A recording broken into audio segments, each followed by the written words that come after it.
নমস্কার শ্রোতা মণ্ডলী, বড়রা আমার প্রণাম নেবেন আর ছোটরা আমার ভালোবাসা নিয়ে।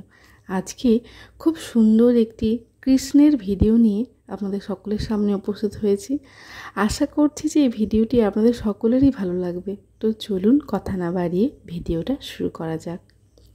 কৃষ্ণের ইচ্ছা। ঈশ্বরের ইচ্ছা ছাড়া পাতাটিও নড়ে না। আজ আপনাদের একটি সত্য ঘটনার কথা বলবো।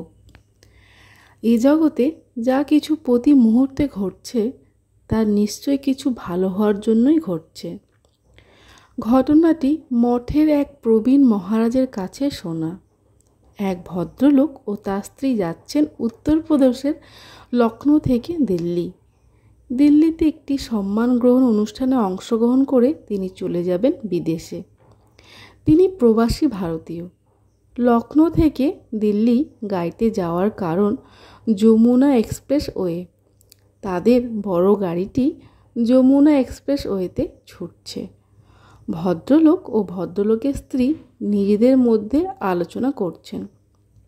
হঠাৎ সামনে রাস্তার কাজের জন্য গাড়ি আটকে গেল। ড্রাইভারকে তিনি অন্য রাস্তা ধরার পরামর্শ দিলেন। দিল্লি তাকে তাড়াতাড়ি পৌঁছাতে হবে। ড্রাইভার বড় গাড়িটিকে নিয়ে অন্য রাস্তা ধরল। কিছুক্ষণ এগিয়ে ড্রাইভার দেখলেন সব ফাঁকা। 6 লেনের রাস্তার জন্য সব মার্কেট ও বাড়ি তুলে দেওয়া হয়েছে। ড্রাইভার ও ভদ্রলোক পড়লেন মহা ফাঁপড়ে। তিনি ড্রাইভারকে আরও কিছুটা এগোনোর পরামর্শ দিলেন, যদি কোনো লোক দেখা যায়। কিছুটা যাওয়ার পর তিনি একটা ছেঁড়া তিরপল ও তালপাতার ছাওয়া দোকান দেখতে পেলেন।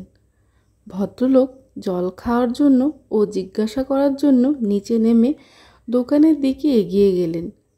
গরিব চায়ের দোকানদার বড় গাড়ি বড় লোক দেখে ঘাবড়ে গেলেন। ভদ্রলোক দোকানদারকে দিল্লি যাওয়ার রাস্তার কথা জিজ্ঞাসা করলেন। তিনি বললেন তিনি 10 মাইল আগের একটা বাঁকের কথা বললেন, অর্থাৎ তিনি রাস্তা ভুল করে কয়েক মাইল আগে চলে এসেছেন।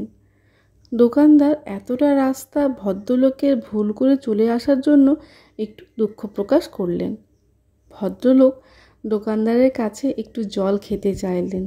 গরিব বৃদ্ধ দোকানদার ভদ্রলোককে ছাউনির ভেতর ছোট্ট ঘরে বসার অনুরোধ জানালেন।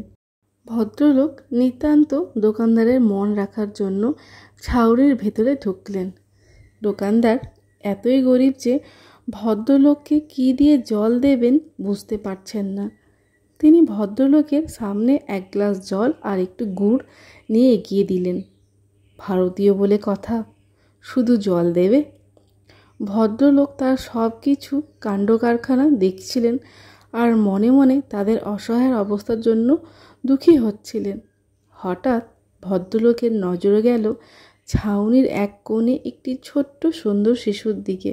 মনে কৌতূহল জন্মালো, বুড়োর ঘরে শিশু সন্তান কিভাবে? তিনি বৃদ্ধ দোকানদারকে জিজ্ঞাসা করলেন, এই সুন্দর শিশুটিকে? খুব সুন্দর তো, ভারী মিষ্টি দেখতে। বৃদ্ধ উত্তর দিলেন, তার নাতি। ওর বাবা বাইরে রাজমিস্ত্রির কাজ করে। ওর মা ও ঠাকুমা লোকের বাড়িতে ঝিয়ের কাজ করে। বৃদ্ধ দাদু ও নাতি এই চায়ের দোকানটি সামলায়। দাদু চোখে জল নিয়ে বলল, ওর আয়ু আর 3 মাস। ভদ্রলোক কারণ জিজ্ঞাসা করাতে বৃদ্ধ দোকানদার বললেন, ওই বাচ্চাটির ব্লাড ক্যান্সার হয়েছে। হাসপাতালে বলেছে ওর অপারেশন করলে ঠিক হবে, কিন্তু যে ডাক্তার অপারেশন করবেন তিনি বিদেশে থাকেন, অনেক টাকা খরচ।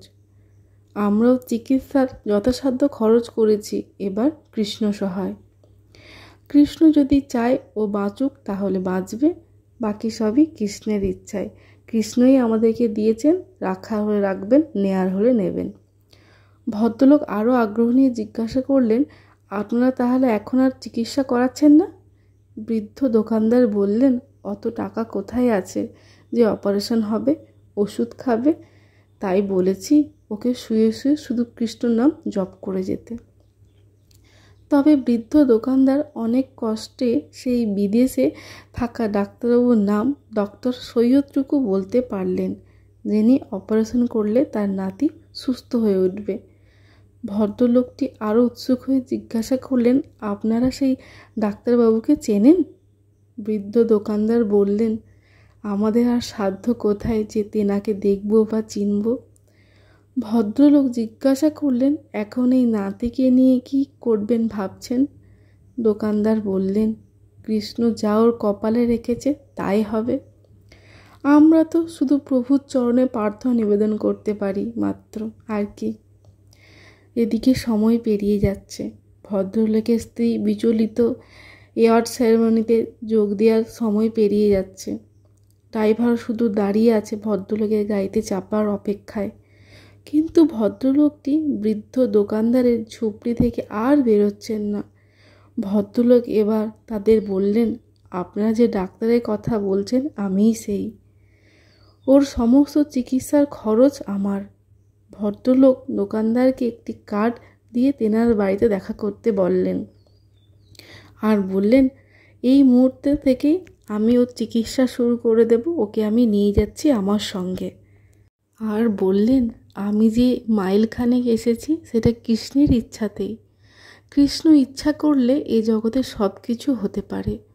ভদ্রলোক এবার গাইতে গিয়ে বসলেন সঙ্গে ছেলেটিকে নিয়ে। ভদ্রলোকের স্ত্রী তাকে পুরস্কার অনুষ্ঠানের কথা বললে তিনি জানালেন, আমি কৃষ্ণের ইচ্ছায় জীবনের শ্রেষ্ঠ পুরস্কার পেয়ে গেছি। আজ থেকে আমি দুস্থ গরিব যারা টাকা পয়সার অভাবে বিনা চিকিৎসায় মারা যাচ্ছে সেই সমস্ত মানুষদের আমি সেবা করে যাব। এটাই আমার জীবনের উপলব্ধি। এই সুন্দর ছোট ঘটনা থেকে আপনারা কি শিক্ষা পেলেন বলুন তো? এই জীবনে আমরা যাই কর্ম করি না কেন, প্রত্যেকটি কর্মেরই ফল ফলে, হয়তো এই জন্মে, না হলে পরের জন্মে। এই জন্মে যদি কর্মের ফল আমরা পেয়ে যাই তাহলে সেটা ঠিকই আছে, কিন্তু পরের জন্মে সেই কর্মের ফল আমাদের জীবনে 4 গুণ হয়ে ফিরে আসে। আমরা বলি না, আমরা ভীষণ কষ্টে আছি, ভীষণ কষ্ট পাচ্ছি, আমাদেরকে পারিবারিক দিক থেকে আমরা কষ্ট পাচ্ছি। না, কেউ আমাদেরকে কষ্ট দিচ্ছে না, আমাদের কর্মের ফল আমাদেরকে কষ্ট দিচ্ছে। আমরা আমাদের কর্মের ফলকে খণ্ডন করছি, ভোগ করছি। তাই বলছি, সকলকে অনুরোধ করছি যে যে কর্মটাই করছেন একটু ভেবে চিন্তে করবেন যে এই কর্মের ফল আমাকেই ভোগ করতে হবে। আপনি কাউকে কোনোভাবে কষ্ট দিলে সেটা আপনাকে পেতেই হবে, হয়তো কোনো নামে, নয়তো অন্য খামে। আশা করছি যে আমার ভিডিওটি আপনাদের সকলেরই খুব ভালো লেগেছে। এরকম নিত্য নতুন ভিডিও পেতে প্লিজ আমার চ্যানেলটিকে লাইক, শেয়ার, সাবস্ক্রাইব করে পাশে থাকবেন।